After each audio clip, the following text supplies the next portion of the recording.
مرحبا ترحيب تبقى على مر الزمان بالضيوف اللي دفون وكل من شرف مجيه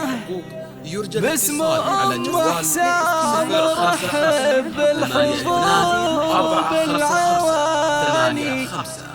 في حفل حسام ولدها رحبت والنار حيه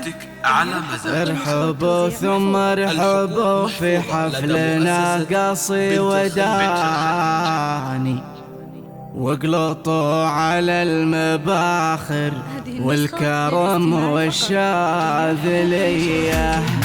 مرحبا ترحيب تبقى على مر الزمان بالضيوف اللي يلفون كل من شرف مجيه باسم أم حسام رحب بالحضور بالعواني في حفل حسام ولدها رحبت والنار حيه ارحبوا ثم ارحبوا في حفلنا قصي وداني واقلطوا على المباخر والكرم والشاذلية واقلطوا على المباخر والكرم والشاذلية وافرحي يا ام العريس ولأجلك نسوق التهاني الله يهنيك يا ام حسام وافرحك هنية يا الكريمة النادرة بالطيب ومدعتك سماني بنت عز وبنت شيخ وفيك طيبة حاتمية واشهد انك في الحلا والزين شيخة الحساني يا الأصيلة ام الاخلاق الجميلة والوفية يا الأصيلة ام الاخلاق الجميلة والوفية للعريس حسام مبارك بجزل بيوت المعاني